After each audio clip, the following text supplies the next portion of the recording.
Hello guys, welcome to my channel Mystery Cat. Today I am going to explain 2015 thriller movie called Dangerous Lessons. A high school student develops a deadly obsession with a beautiful teacher, and he is determined to ruin her life if they can't be together. After her morning run, Stephanie Archer heads home to prepare breakfast for her husband, Michael, and daughter Nicole. She reminds the man about the school trip that weekend and asks him if they will be alright without her. Even though Stephanie prepared breakfast, Michael says he can't eat because he has to go to work. And Nicole also declines the meal because she is on a juice cleanse. While walking to the car, the mother sees her distracted daughter on her phone and reminds Nicole that she is always there to listen if she wants to talk about anything. Later, the woman arrives at the public high school where she teaches biology. In class, a new student arrives late and introduces himself as James. When the bell rings, Stephanie reminds the pupils of the 8 a.m. bus departure time for their trip to the Florida Keys tomorrow. While the other student leaves, she calls James to tell him that because he is new, he is not required to join the class trip, but the teen says he will be there. By the stairs, Stephanie bumps into fellow biology teacher Richard Burke. The man expresses his worry about handling all the students alone during the trip, so she assures him it will be okay. Then he asks if she had like him to pick her up on the way to school tomorrow, but the woman politely declines. Later, Stephanie talks to her friend and school administrator Linda and mentions how the new student actively participated in class.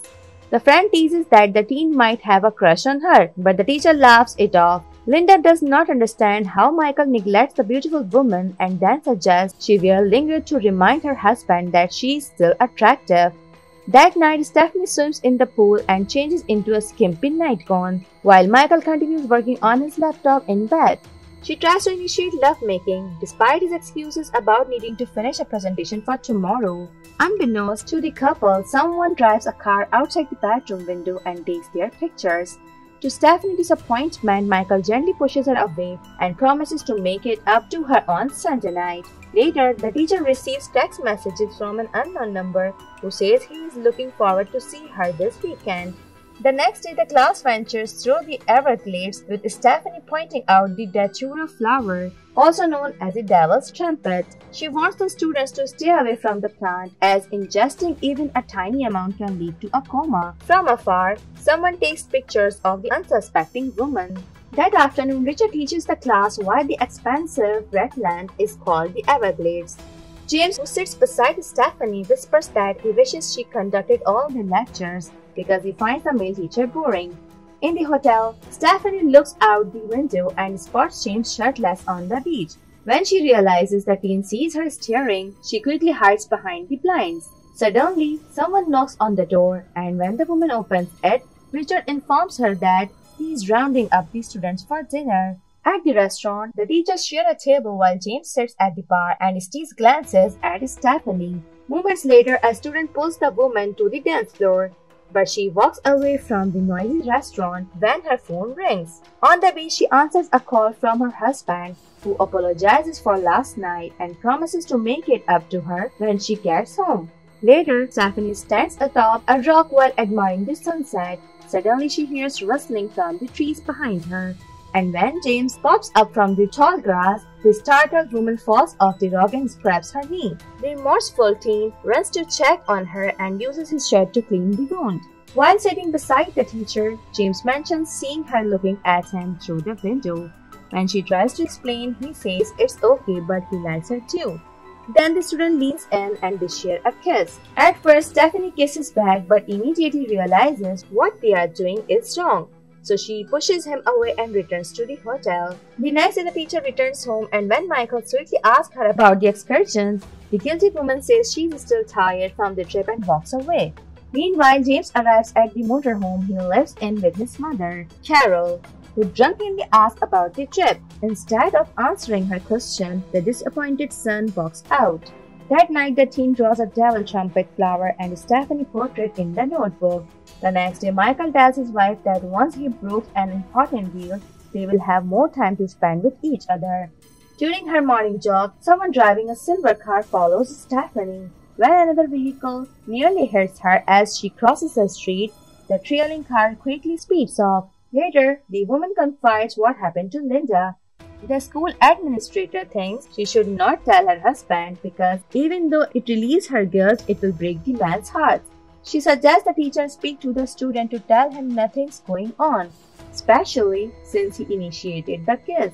Linda also promises to transfer the new student to Richard's class before the situation worsens.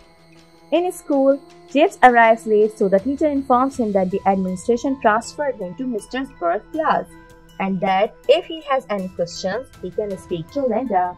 Meanwhile, Richard tells the school administrator that he knows something's going on between Stephanie and the new student.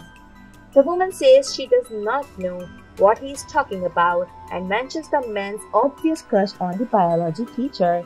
Richard denies the accusation and says he is merely concerned Stephanie might get into trouble, but Linda advises him to leave the situation alone.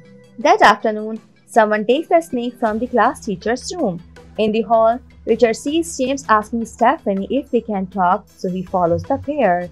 Then he listens in on their conversation, where he learns that they shared a kiss during the class trip. The student believes she asked them to transfer him to Richard's class because she also wants to keep their relationship a secret.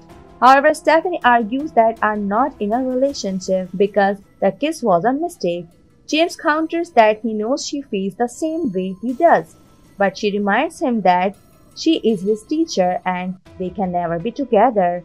In her office, Linda calls a different department regarding James' transcripts which she has not received. When she checks a drawer for the student file, the snake bites her hand. Later, Principal Winters admonishes the teacher and does not believe her theory that someone broke into the classroom to steal the snake. However, Stephanie insists that Linda's one of her closest friends and she had never allowed anything bad to happen to her. So the principal says they will have to remove the animal from the premises until they figure out who the culprit is. While the teacher's family has dinner that night, someone watches from outside. Nicole mentions reading about what happened in her mother's school on Twitter, and Michael states that he is glad the daughter goes to a private institution. Suddenly the doorbell rings, but all the husband finds are two devil's trumpet flowers. When Stephanie sees the plant, she urgently takes it from Michael and says someone must have left it for her to use in school. Meanwhile, Carol asks her son where he goes whenever he comes home late, but he just says he's out making friends. Then the woman leaves through his notebook and sees a woman's portrait. When James catches his mother looking at his drawings, he closes the notebook and sternly reminds her to stay in her place. The next day, Richard confronts the teen and tells him to stay away from Stephanie. Unthreatened, James tells the teacher that he will never have her, no matter what he does. In the classroom, the teacher surprises the biology teacher with his grandmother's necklace. The woman says she can't accept the gift and wants that she will take to the principal if he continues the unwanted advances. James scoffs and says they will never believe her, especially since he has incriminating messages and pictures. Stephanie knows he is lying and calls him crazy, but he corrects her and says he is crazy about her. Later, the teacher asks Linda for the student's home address because she is determined to speak to his parents. At the motorhome, the woman meets Carol, who apologizes for her son's behavior by saying that James always has trouble making friends, and when he meets someone he connects with, he gets attached easily. She adds that her son's always had a troubled life after his father died, then mentions the same situation happening in his last school where a girl broke his heart. To appease the teacher, Carol promises to talk to James about his behavior. In school, Richard asks Stephanie if she received the flowers he left by her house. The upset woman asks why he had given her the devil's trumpet, so explains that he thought it had cheered up amidst the issues she has dealt with lately. She says her husband found the flowers and she did not know what to tell him.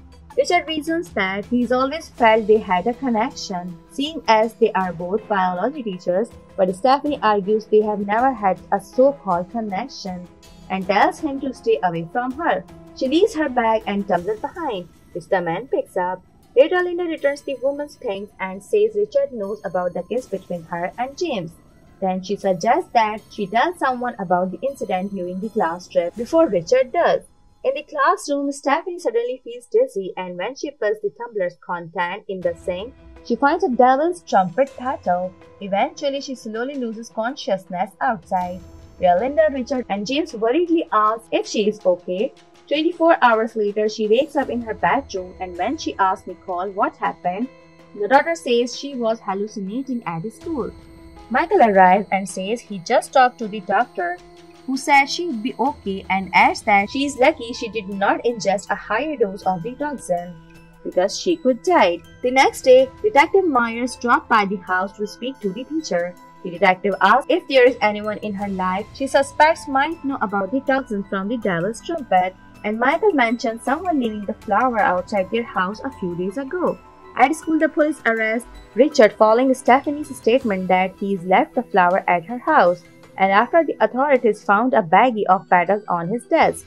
While the officers drag him away, the man insists the baggie and its contents are not his. Later, Principal Winters tells the biology teacher that, given her involvement with Richard's situation, as well as a rumor spreading in school about her and a student, he thinks it's best if she takes time off from the job. In the parking lot, the teacher joins James in his car, and when she sees the bruise on his face, she asks what happened. The teen laments why people always love someone who hurts them. He says his mother's boyfriend gave him the bruise, but that it's nothing new. He explains that it started with his father, who hurt and abused his mother, yet she always stayed with him. Since then, the same thing has happened all her boyfriends, and he is sick and tired of the vicious cycle. Then James apologizes for the terrible things that happened to Stephanie lately, and says he is glad Richard no longer in the picture, which uncomplicates their relationship. However, the woman thinks his feeling for her stem from a crush, and she hopes he starts dating people his age. That night, Carol cries and asks her son to forgive her for allowing another one of her boyfriends to hurt him. Days later, Nicole confides that she met a new guy, and the mother suggests inviting him over for dinner so she can meet him. Later, Michael says he won't be home to meet their daughter's boyfriend, prompting his wife to ask how much longer he will prioritize his job over his family. So the husband finally admits that he lost $300,000, and if he does not close the deal, they might lose the house. She worriedly asks why he never told her, and he says he did not want her to see him as a failure. Stephanie hugs the man and says she will never see him that way, and that she will support him through the ordeal.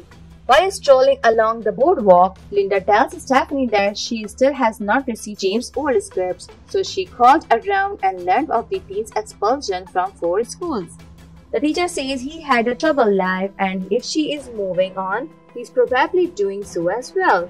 That evening, the horrified woman realizes the guy Nicole's been dating is James, but the daughter thinks his name is Sean. At the table, Stephanie keeps a straight face while interacting with the student to avoid appearing suspicious in front of her daughter. James grazes his foot on her leg as if daring her to react to the tense situation. After he excuses himself to the bathroom, the mother tells the daughter that she dislikes the guy and does not want him in the house. Moments later, the teacher confronts the student, but he pins her down on the bed and kisses her. She manages to push him away. Then she opens the door and demands that he leaves the house. The confused daughter asks why she is telling her boyfriend to leave. So Stephanie says Sean's real name is James and he is a student at her school. The woman adds that he is only dating the daughter to use her for her nefarious reasons. Upset, Nicole storms off to her room. Later, she reports the incident to Detective Myers, but the cop says the evidence she provided is not enough. She says James entered the house because Nicole invited him. He left peacefully when told to, and the threatening text messages were from an unknown number they can't link to the teen. The cop also says that the unfortunate incidents happening to her stopped after they took Richards into custody. The next day, Stephanie ignores a call from an unknown number, but she does not know it was Detective Myers, hoping to inform her that they had to let Richards go because of insufficient evidence.